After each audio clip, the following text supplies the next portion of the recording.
Duty ng journalist nang iulat lahat ng dapat malaman ng tao. Dapat maipakita lahat ng anggulo na walang pinapanigan. Mahalaga ring umamin pag mali. Please, respectfully. It's not a note. Noong 2016 presidential debate, pinayagan ko si VP Binay na magdala ng notes. Akala ko naman one page lang, but he brought a bunch of folders. Nagreklamo siyempre ang kampo ni Secretary Rojas and they refused to take part. Binay's camp also threatened to back out without their notes. What saved the day was my apologizing on national TV and then proceeding, even if only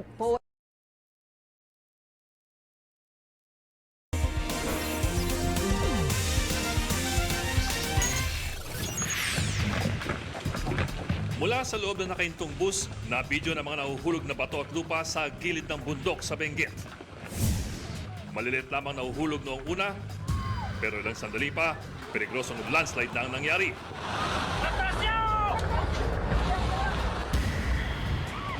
Inabutan kaya ang bus? Ang Aksyong Balita, umpisa na! Inflation noong Oktubre na natili sa 9-year high, pero may tuturing raw yang good news para sa palasyo. Ilang tsuper ng jeep at bus umangat sa mahabang pila sa pagkuha ng bagong fare matrix. Sinisingil sa kanila, masakit din daw sa bulsa. Presidential spokesman Salvador Panelo kinumpirmang naging advisor ng Pangulo ang Chinese businessman na si Michael Yang, pero bigla rin kumambyo. I will ask the President about this. Lalaking dumaan sa Center Island imbes na mag-footbridge na hit and run sa Pasay City. At sa Sports Center sa Aksyon, Gilas naturalized player Andre Blatch hindi napasama sa 20-man pool na maghahanda para sa 5th window ng FIBA World Cup Asian Qualifiers.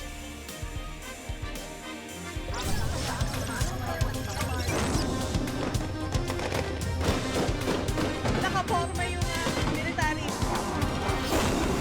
When do we know that it's not getting out of hand? You elect with me as president, you must have trust with me. Nagkasagupa ang mga pulis at ang dalawang sospek. Walang habas na umatras. Ito ang iniwan niyang pinsala. Nakakaloka. The COMELEC has ruled and we would like to abide by the rules of the COMELEC that there will be no notes allowed. Live mula sa himpilan ng News 5, magbabalita ang hepe, Lucy Cruz Valdez. Simula na ang aksyon. Magandang gabi. Arestado ang isang modelo matapos daw gawing drug den ang kanyang bahay sa isang subdivision sa QC. Na-recover sa nasabing bahay ang iba't ibang klase ng party drugs na ang ilan ay tinago pa sa lalagyan ng mga candy. Umaaksyon si Marlene Alcaide. Sa bisa na search warrant, pinasok na NBI Special Action Unit ang bahay na ito sa isang executive subdivision sa Quezon City. Dito inabutan ang modelong si Zuher Bautista na siyang may-ari ng bahay at kanyang mga kaibigan. Ayon sa NBI, nakatanggap sila ng report na ginawa umanong drug den ang bahay. Sa mga unang nakalap na video ng NBI, makikita isang babaeng halos mangisay matapos umanong makainom ng liquid ecstasy, habang ang iba pa tulala at wala ng malay. Mga teenager din daw ang parokyano ni Bautista. Yung subject, nagkakandak siya ng mga parties sa iba-ibang lugar. Isa nga ito sa bahay niya. Komportable lang silang gumamit dyan kasi nga, siyempre, exclusive subdivision niya, executive village. May gated. Nakuha sa kwarto ng modelo ang iba't ibang makulay na tableta na hinihinalang party drugs na nasa lalagyan ng mga candy. May mga hinihinala ring liquid G o liquid ecstasy na nakalagay sa mga bote at ilang dropper. This is what we call death rape drugs. Kung gusto lang rapin ng grupo, papatakan ng mas marami-rami at mawala ng malay yun. You will mistakenly consider na tubig lang siya. Ang isang baso ng juice or soft drink, pwedeng patakan lang yan eh. Just a mere drop or 2 drops, 3 drops, mahahay yung tao. Tumangging magbigay ng pahayag si Bautista pero ayon sa NBI, itinanggi niya ang paratang. Sasampahan ng kaso ang sospek habang inibitahan ng iba pang inabutan sa kanyang bahay para isailalim sa drug test at sa investigasyon. Umaaksyon, Marlene Alcaide, News 5. Drogang sinisilip ng motibo sa pagpatay sa dalawang lalaki at isang babae sa barangay Ususan, Taguig. Pinagbabaril sa loob ng kanilang bahay ang magka-live-in na sina Jennifer Heron at Jo Marie Marinay. Sa labas naman ng bahay, tinumba ng mga gunman si Rexel Bensuto. Ayon sa PNP, nasa drug watchlist sina Heron at si Marinay. Habang kakalaya lamang ni Bensuto matapos makulong dahil sa illegal na droga. May tinutukis ng 2 suspect sa krimen. Possible na magkakilala sila kasi wala kaming nakitang forced entry sa bahay. Sa initial investigation namin, parang ganun yung lumalabas sa pagkakautang sa drugs. Ulitin lang po namin ang mga paalala, tumawid sa tamang tawiran. Na-hit and run ang isang lalaking nag-jaywalking sa halip na dumaan sa footbridge sa Pasay. Umaaksyon si Gary De Leon. Halos nahati ang katawan at hindi na nakilala ang lalaking ito matapos masagasaan sa kanto ng FB Harrison at EDSA sa Pasay City. May footbridge sa lugar pero pinili raw ng lalaki na dumaan sa Center Island para makatawid sa kabilang bahagi ng kalsada. Galing dito yata tumatawid, biglang tumalon dito. May footbridge tayo, mababa lang naman yan. Hindi katulad dun sa Quezon City na napakatarek. Dapat niya ginagamit nila. Nagawa pang iwasan ng rider na si Rosen Saturnino ang tumatawid na lalaki. Kaya sumalpok ang kanyang motor sa Center Island at tumilapon sila ng angkas na babae. Pero ang kasabay niyang taxi, nasa pool na ang biglang tumawid na lalaki. Nagpa-flasher na po yung taxi. Ngayon umilip po kami. Ang pag-ilip po namin, sakto po yung lalaki na tumalon. Ang problema, hindi huminto ang taxi at mabilis na tumakas. Tingin din ng enforcer, may iba pang sasakyang nakasagasa sa biktima. Kasi hindi namang basta-basta mabibiyak ang katawan ng tao eh. Pangalawa, may tama rin sa ulo para biyak din yung ng iskal ng tao. May nakuhang ID sa bag ng biktima pero i-verify pa kung siya nga talaga ito. Nangangalap na rin ang CCTV ang mga investigador para matunton ang nakabundol na taxi. Umaaksyon, Gary De Leon, News 5. Posible raw na anod na sa malayong lugar ang iba pang nawawala sa pagguho sa Natonin Mountain Province. Kaya naman ang retrieval operations tuluyan ang tatapusin sa Biyernes. Maaksyon si Romel Lopez. Dumating na ang dagdag na supplies at rescue teams para sa retrieval operations sa guho sa Natonin Mountain Province. Yun nga lang urong-sulong ang operasyon dahil sa banta ng sama ng panahon. Kaya maya't maya na ang assessment sa lugar ng Office of the Civil Defense at Mines and Geosciences Bureau. Because even there is no bad weather, may landslide eh. 18 na nare-recover na bangkay habang 11 pa ang nawawala. Sa kabila niyan, hindi na palalawigin ang operasyon na matatapos sa Biyernes. Ang theory is naanod ang mga bangkay hanggang Rojas Dam ng Isabela. Umaaray naman ang ilang residente sa Natonin dahil maging sila ay apektado ng maliliit na landslide sa iba't ibang bahagi ng bayan. Nananatili ring isolated ng 8 sa 11 barangay. Lahat yung stock namin pumunta sa ilog. At saka may yung 2 sasakyan ko dyan na tabunan. Talaga parang mag-umpisa na ay ulit ng panibagong buhay. Natatakot na kami Aywan ko ba kung umalis kami o hindi. Saan kami pupunta? Wala. Una nang sinabi ng MGB na 70% ng Natonin ang nanganganib sa landslide. Kaya nananawagan ng lokal na pamahalaan na magsagawa ng panibagong pagsusuri kung saan ligtas magtayo ng mga evacuation centers sa tuwing may kalamidad. Umaaksyon, Romy Lopez, News 5. Kotinakso naman ng landslide sa Manasok, Bugyas, Benguet noong linggo. Hindi makausad ang isang bus dahil may mga nahuhulog na bato at lupa sa gilid ng bundok ng kanilang daraanan. Maya't maya pa, mas malalaking tipak na ng bato ang nalalaglag.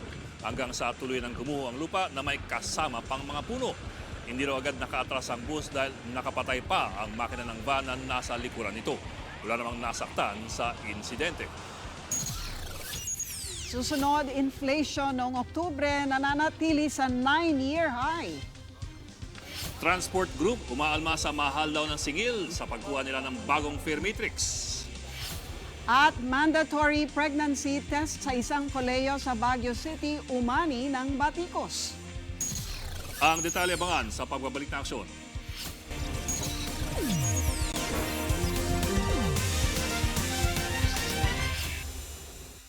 I congratulate the Department of Transportation for our private partner, MWM Terminals Incorporated, for the inauguration of the Parañaque Integrated Terminal Exchange, or PITX. As the first integrated and multimodal terminal in southwestern part of Metro Manila, PITX is a landmark project, a land port that feels and functions like an airport. Is one of the 3 intermodal model terminals to be developed by the government in cooperation with the private sector. This will offer passengers a safer, state-of-the-art, and convenient terminal experience that will hopefully contribute in addressing traffic congestion in Metro Manila. This will help ease traffic by limiting provincial buses plying Metro Manila roads, specifically along Rojas Boulevard and the EDSA Taft area. It will also serve as a transfer point between the provincial buses from Cavite, Western Batangas, and other in-city modes of transportation. With a maximum daily capacity of 100,000 passengers, this facility will feature departure and arrival bays for buses, jeepneys, and taxis. It will also provide state-of-the-art bus reservation and online booking and many other amenities that will surely help guarantee a safe and convenient transport experience for the public. I am directing the DOTR MWM terminals to implement the necessary measures to ensure all transport vehicles will be using the PITX, a roadworthy that complies with our environmental laws and proper documentation as well. With the Build program in full swing, I assure our people that the government is exerting all efforts to construct the necessary infrastructure that would sustain our country's continued development. Together, let us work hard to lay down the physical foundations of a more progressive and prosperous nation so that our countrymen will enjoy, at the very least, not a rich life, not even a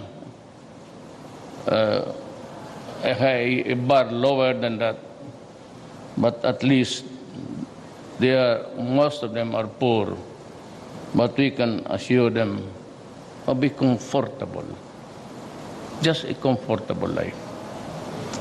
Salamat, mabuhay kayong lahat.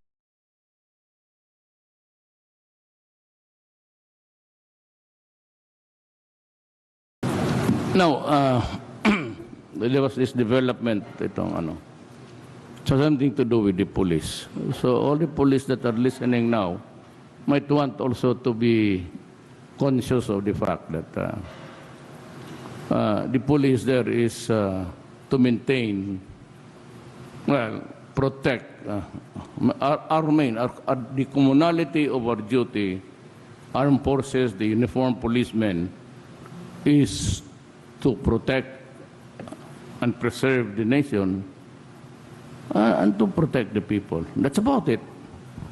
Ito ngayon, I was reading a report kasi sa aking office about that incident of the police na, and I'm warning you, I will never tolerate that kind.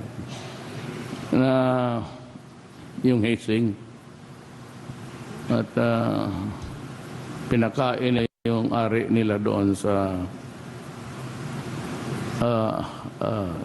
they will be dismissed. I will dismiss them. I have no place for people. You know, you give me a soldier from the PMA or from the PNPA. Nandoon tapos you rob them of his dignity. You dehumanize him. And he goes out feeling tapos maging official ya, maging general. Tapos gawain mo ng gano'n, pakinin mo ng... ako dumaan ako ng hisip.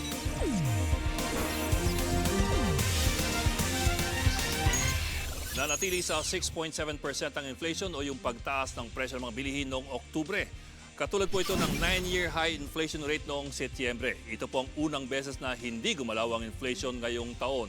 Pero umabot sa 5.1% ang average year-to-date inflation na malayo sa 2 to 4% na target ng Bangko Sentral.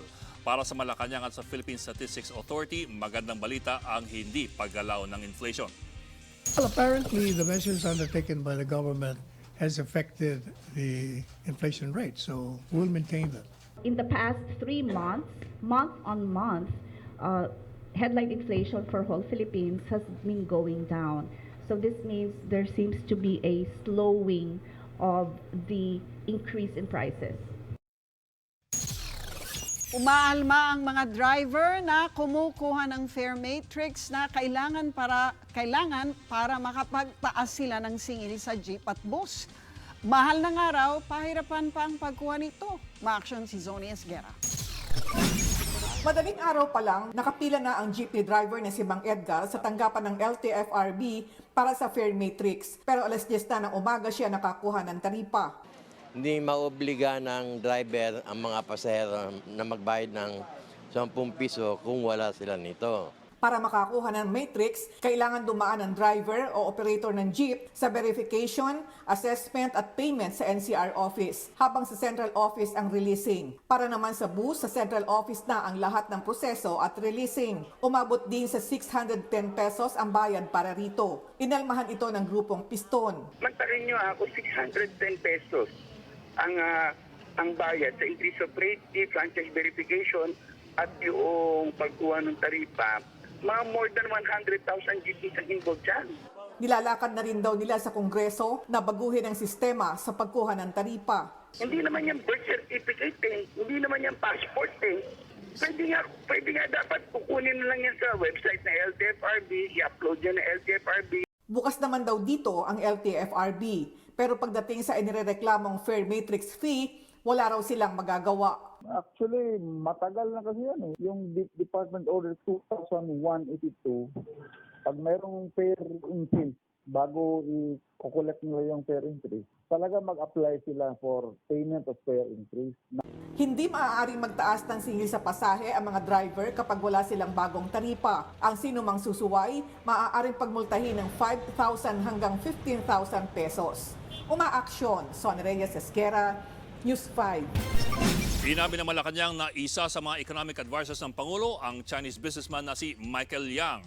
Ayon kay Presidential Spokesman Salvador Panelo, kinukonsulta ng Pangulo si Yang sa ilang isyong pang-ekonomiya. Nakita rin daw niya ang appointment papers ni Yang na pirmado ni na Executive Secretary Salvador Medialdea at Justice Secretary Menardo Guevara. Maaari naman daw i-appoint ang isang dayuhan kung consultant lang naman. Matatanda ang inabsuelto noon ng Pangulo si Yang sa issue ng illegal na droga. Michael Yang is just one of those advisors that the president consults on a particular matter. But he just received 1 peso a year. Pero pinakita ng mga reporter kay Panelo ang transcript ng pahayag ng Pangulo kung saan tinanggi niyang advisor niya si Yang. Hindi raw ito maaari dahil isa siyang foreigner. Dito na sinabi ni Panelo na tatanungin niya muna ang Pangulo tungkol kay Yang. I will ask the president about this para siguradong meron tayo. Yes, okay, accurate thank you. Response. Thank you. Umani ng batiko sa social media ang Pine City Colleges sa Baguio dahil sa patakaran nitong mandatory pregnancy test. Sa kopya ng memo na kumakalat online, ipinaalala ng kolehiyo ang schedule ng pregnancy test para sa mga kumukuha ng kursong dentistry, pharmacy at nursing. Bahagi raw ito ng social responsibility ng paaralan. Pero pinagbabayad ng mga estudyante ng 150 pesos para sa pregnancy test. Nakasaad naman sa handbook ng kolehiyo na hindi dapat naka-enroll ang buntis na estudyante sa clinical dentistry o sa kahit anong kurso o subject na magiging delikado sa ina at sa ipinagbubuntis niya. Pero sa SACPAL waiver, nakalagay na isa raw ang pagbubuntis sa dahilan ng pagbagsak o pag-drop out ng mga mag-aaral. Tumanggi muna magkomento ang Pine City Colleges, gayon din ang Commission on Higher Education.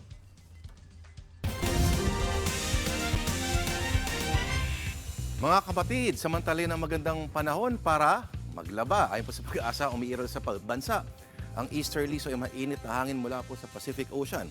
Kaya maaliwalas po ang panahon dito sa Metro Manila at sa nalalabing bahagi po ng Luzon. Pero posible ang pulupulong pag-ulan dahil po sa localized thunderstorms.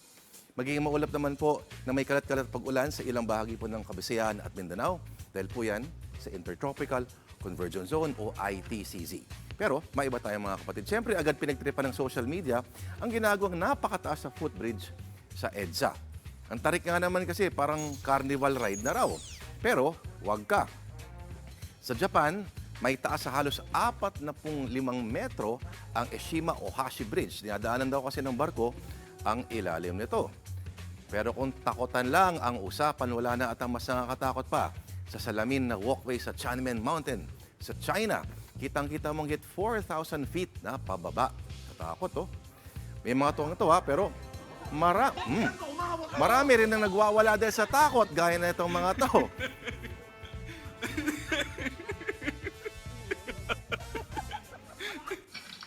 At may pabonus pa, may bahagi skywalk na may effect na kunwari ay biglang nagkakalamat habang tinatapakan.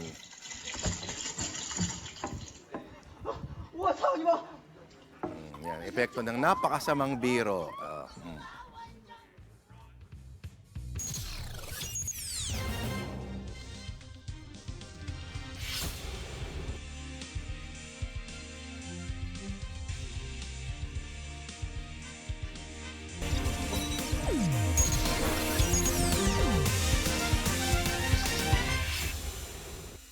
I congratulate the Department of Transportation for our private partner.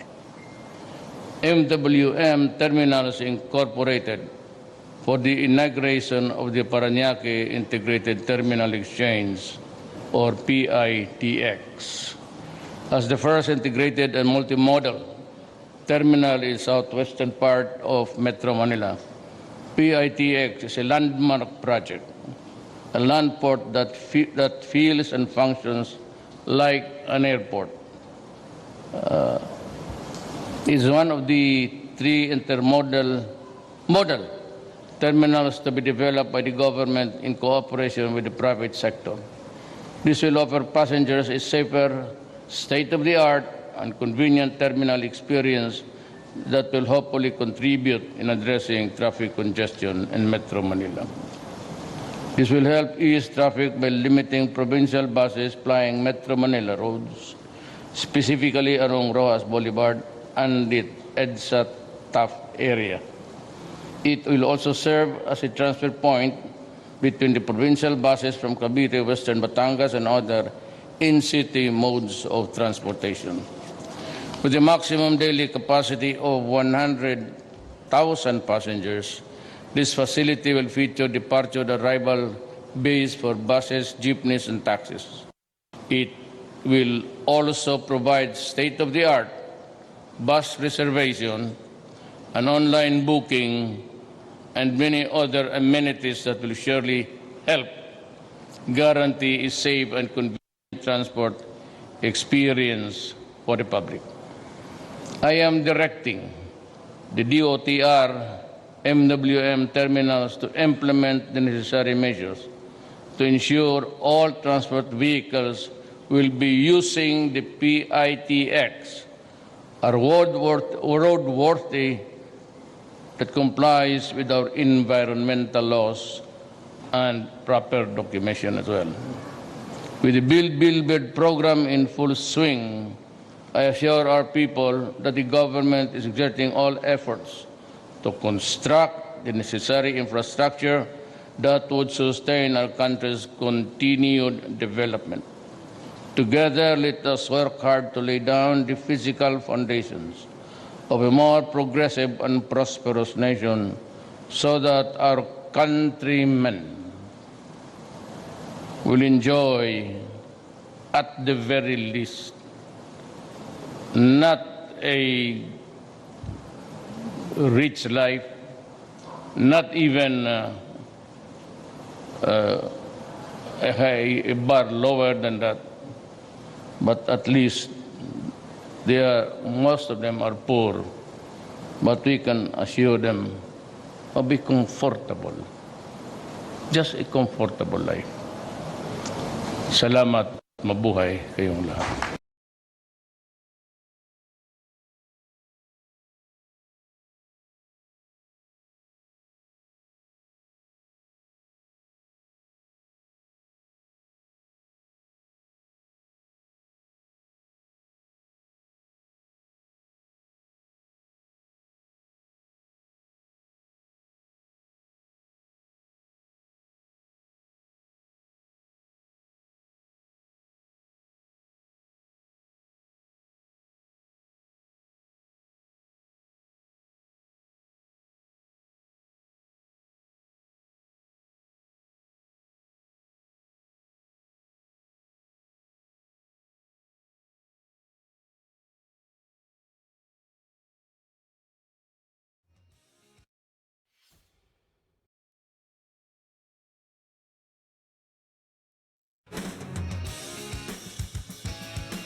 Sa Sports Center sa Aksyon, ipinakilala na ng Samang Basketball ng Pilipinas at ng PBA Board ang 20-man pool ng Gilas Pilipinas na maghahanda para sa 5th window ng FIBA World Cup Asian Qualifiers. Pasok dito sina Jason Castro, Paul Lee, Stanley Pringle, Alex Cabagnot, L.A. Tenorio, Matthew Wright, Marshall Lassiter, Scotty Thompson, Gabe Norwood, Troy Rosario, Arwin Santos, Japeth Aguilar, Greg Slaughter, Junmar Fajardo, Bo Belga, Christian Standhardinger, Poy Eram, Ian Sanggalang, ang kadet na si Richie Rivero at Batang Gilas standout na si Kai Soto. Hindi naman napasama ang naturalized player na si Andre Blatch at si Terence Romeo kahit matatapos na ang suspension nila. Isa raw sa mga naging konsiderasyon ni Coach Yengyao ang chemistry ng team na nabuo noong 4th window. Maayos din daw ang inilaro ni Standhardinger bilang naturalized player ng team. Loaded naman ang guard lineup kaya hindi muna isinama si Romeo. Pwede pa rin naman daw makapasok sa susunod na window sina Blatch at Romeo. Sa November 12 na magsisimula ang practice ng national pool bago sumabak sa ilang tune-up games at humarap sa Kazakhstan sa November 30 at Iran sa December 3. Pinaghahandaan na ng bagong coach ng Philippine Azkals ang AFF Suzuki Cup sa susunod na linggo. Ambala na ngayon sa training camp si Azkals coach Sven Goran Eriksson kasama ang mga miyembro ng national pool. Ngayong linggo rin i-aanunsyo ang 23-man lineup ng Azkals para sa Suzuki Cup. Unang makakalaban ng Azkals ang Singapore, sunod naman ang Thailand sa November 21. Aminado si Coach Eriksson na may pressure para umabot sa finals ang team. Pero sa group stages daw muna ang focus nila. Bago makarating sa Pilipinas, naging coach na rin si Eriksson ng England, Mexico at Ivory Coast. At mga kapatid, 49 days na lang, Pasko na. Yan ang mga maaksyong balita, mga balitang pundasyon ng matalinong opinyon at konkretong solusyon. Para sa patuloy na balitaan, tumutok lang sa news5.com.ph. Ako po si Ed Lingao. Ako naman si Lucy Cruz Valdez. Saan man, kailanman, kapatid, higit sa balita, aksyon.